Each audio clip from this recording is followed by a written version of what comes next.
Ciclo A, semana 22, Evangelio según San Mateo, capítulo 16, versículos del 21 al 27. Desde aquel día, Jesús comenzó a anunciar a sus discípulos que debía ir a Jerusalén y sufrir mucho de parte de los ancianos, de los sumos sacerdotes y de los escribas, que debía ser condenado a muerte y resucitar al tercer día. Pedro lo llevó aparte y comenzó a reprenderlo, diciendo: «Dios no lo permita, Señor, eso no sucederá». Pero él, dándose vuelta, dijo a Pedro: «Retírate, ve detrás de mí, Satanás. Tú eres para mí un obstáculo, porque tus pensamientos no son los de Dios, sino los de los hombres». Entonces Jesús dijo a sus discípulos: «El que quiera venir detrás de mí, que renuncie a sí mismo, que cargue con su cruz y me siga. Porque el que quiera salvar su vida, la perderá, y el que pierda su vida a causa de mí, la encontrará. ¿De qué le servirá al hombre ganar el mundo entero si pierde su vida? ¿Y qué podrá dar el hombre a cambio de su vida? Porque el Hijo del Hombre vendrá en la gloria de su Padre, rodeado de sus ángeles, y entonces pagará a cada uno de acuerdo con sus obras». Esta es una porción del Evangelio según San Mateo. Comentario al Evangelio. Jesús comienza a anunciar su pasión a sus discípulos y lo va a hacer repetidas veces para que quede grabado en sus mentes y para que se preparen para tal suceso. Como siempre, los discípulos no entenderán lo que Jesús les habla, a pesar de todo lo que han visto y escuchado. Para muchos de ellos siempre está la idea del reino que instaurará el Mesías y los lugares que cada uno de ellos ocuparán. Es normal que ellos piensen de esa manera, pues aún no comprenden la misión del Mesías, la misión de Jesús. Y si ellos no comprenden, con mucha más razón no comprenderán el resto de personas que no han andado junto a Jesús. La actitud del ser humano al saber que anda al lado de una persona que será rey, que tendrá poder, que someterá a sus enemigos y que tendrá riquezas, será la de esperar ese día en que todos esos privilegios serán para ellos. Los discípulos no tienen la culpa de pensar así. Cualquier ser humano de cualquier época pensaría igual y actuaría igual. No podríamos pensar que nosotros seríamos diferentes a ellos. No podemos caer en esa tentación de presunción, de grandeza. Todos los seres humanos nos vemos reflejados en las actitudes de los discípulos. Ellos esperan pacientes, pero las palabras de Jesús los deja en duda de lo que ellos pretenden y se extrañan que su cometido, en lugar de acercarse, se aleje, por no entender lo que Jesús les dice. Les habla del lugar que será Jerusalén y que tendrá sufrimiento de parte de ciertas personas. Estos son los ancianos, los sumos sacerdotes y los escribas. Los grandes sacerdotes, menciona el Evangelio en francés. Los principales de los sacerdotes, dice el Evangelio en portugués. Los jefes sacerdotes, menciona el Evangelio en inglés. Los ancianos, no tanto por edad, sino porque son los hacendados y están interesados en los impuestos que cobran, y luego pagan a los romanos.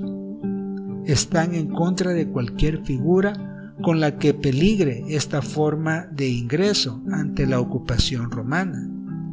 Los sumos sacerdotes, o sea, los sacerdotes más importantes, quienes tenían el poder político y social de los judíos, igualmente no les conviene que alguien como Jesús se proclame rey. Y por último, los escribas, o también llamados doctores de la ley, quienes hacen cumplir la ley. Podríamos decir que son las autoridades judías y claramente han visto en Jesús un problema para los privilegios y puestos político-sociales que ellos ocupan y que no les vendría bien la imagen que proyecta Jesús. Además, el Señor les adelanta que será condenado a muerte y resucitará al tercer día. Ser asesinado menciona el Evangelio en francés. Llegar a ser asesinado, dice el Evangelio en italiano. Que tenía que ser asesinado, menciona el Evangelio en portugués. Ser asesinado y al tercer día ser levantado, dice el Evangelio en inglés. La palabra levantado se entiende como ser levantado de la muerte, volver a la vida, o sea, resucitar. En la mente de los discípulos solo hay incoherencias al escuchar estas palabras fuertes y enigmáticas de Jesús. Probablemente no le darán la importancia a palabras como ser asesinado y resucitar. Son palabras que han entrado por sus oídos, se han guardado en el recuerdo, pero no se han procesado completamente en su cerebro. Si este proceso hubiera ocurrido, seguro los discípulos hubieran reaccionado con mucha preocupación al interpretar el peligro al que se podrían enfrentar al llegar a Jerusalén. Pedro ha tenido acciones positivas ante Jesús en esos días anteriores, habiendo tenido certitud por inspiración de Dios al llamarle Mesías a Jesús.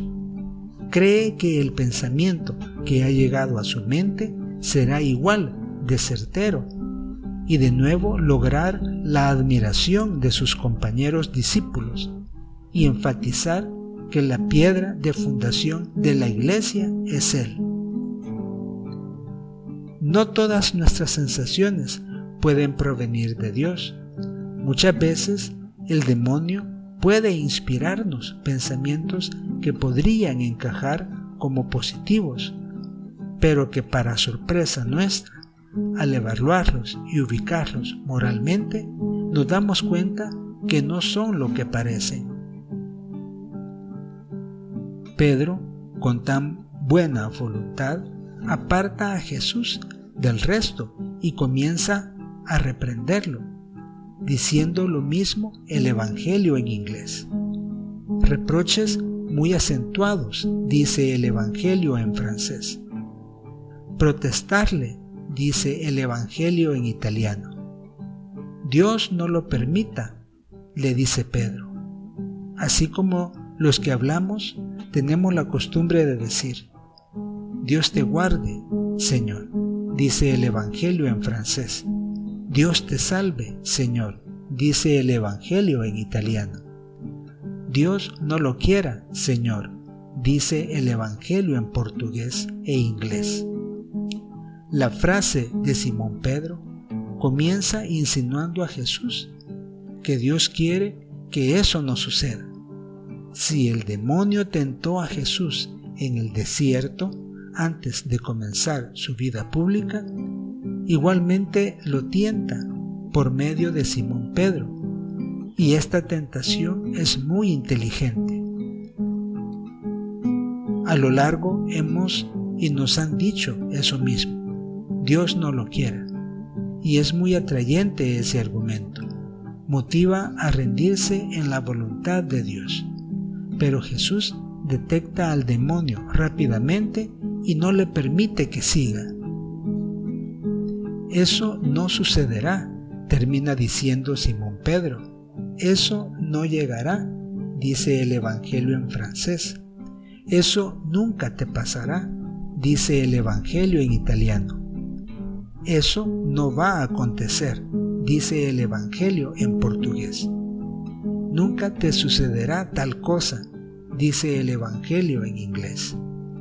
El demonio ha lanzado una tentación más a Jesús, y quien tiende la tentación es Simón Pedro, sobre quien fundará la iglesia. De nuevo, sin pensar, se deja llevar por esa idea que el demonio ha inspirado en su mente ante el acontecimiento que Jesús expone a sus discípulos. Comienza la recriminación de Jesús y es directamente sobre Satanás, y lo envía en ese momento hacia detrás de él, donde ya no puede seguir tentando a Simón Pedro o algún otro discípulo. Satanás se calla e instantáneamente queda relegado detrás de Jesús. Ahora es un ser indefenso, inofensivo, y los discípulos se dan cuenta de lo que está sucediendo, que es algo muy grave. Jesús protege a Simón Pedro, tal como se lo prometió al decirle que sobre esa piedra no prevalecerá el poder del maligno. La reacción de Jesús deja con la boca abierta a los discípulos, y Jesús aprovecha a aconsejarlos y a motivarlos a que sean muy fuertes ante las horas de sufrimiento que todos tendrán en la pasión del Señor. Si le quieren seguir, deben sufrir, cargar la cruz y seguirle. No hay otra manera, ni muy cerca a algo cómodo que, como ya vimos, la ligereza y apartar el sufrimiento es solo obra de Satanás. Esos no son sus caminos, no son los caminos de Dios. La batalla diaria del ser humano es contra Satanás, contra el maligno. No se pelea en la comodidad o apartándose del sufrimiento. No hay manera más que cargar la cruz y con ese peso ir venciendo las tentaciones de Satanás.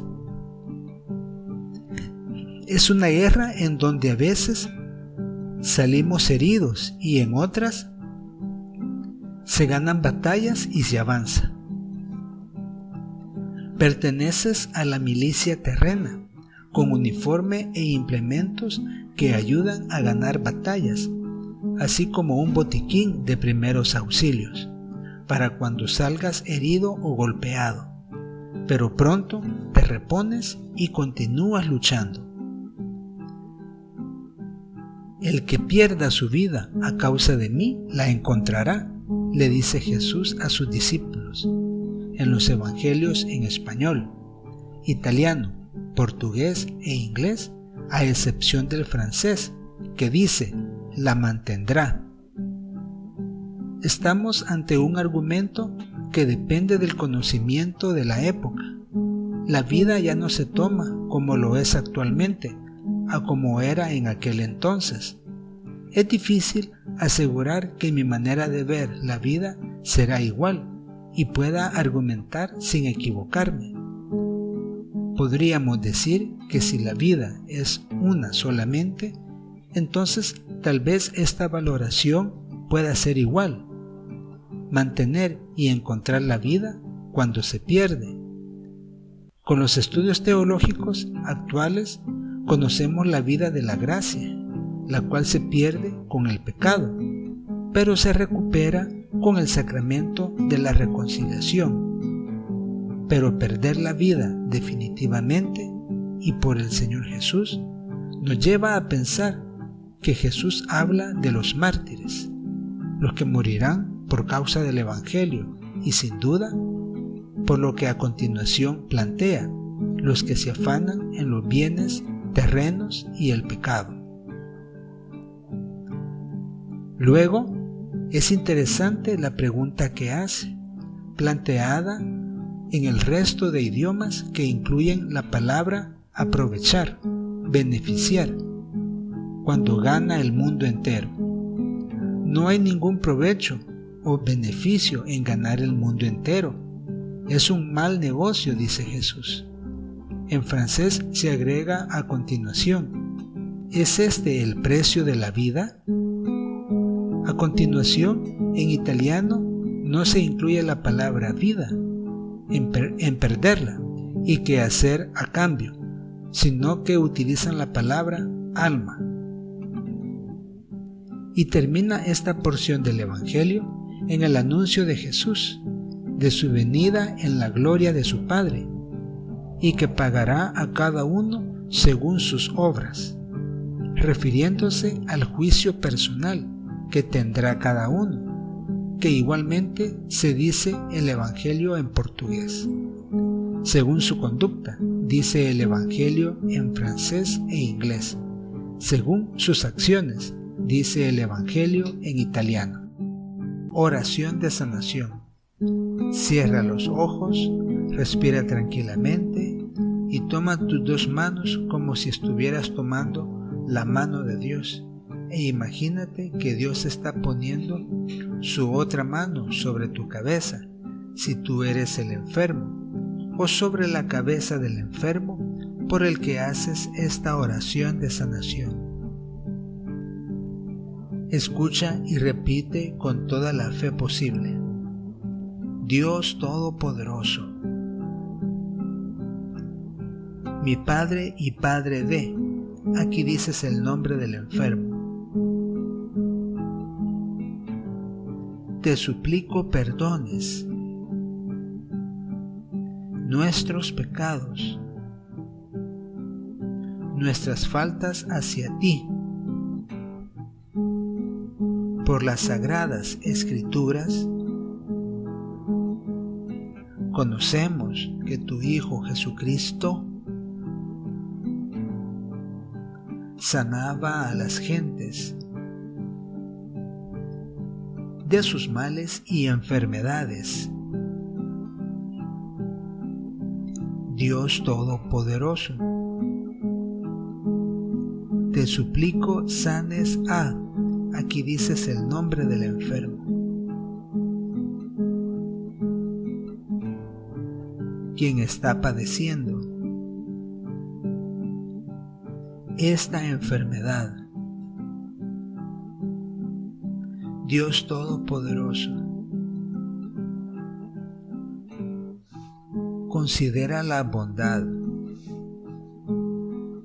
de este enfermo, el amor a sus seres queridos,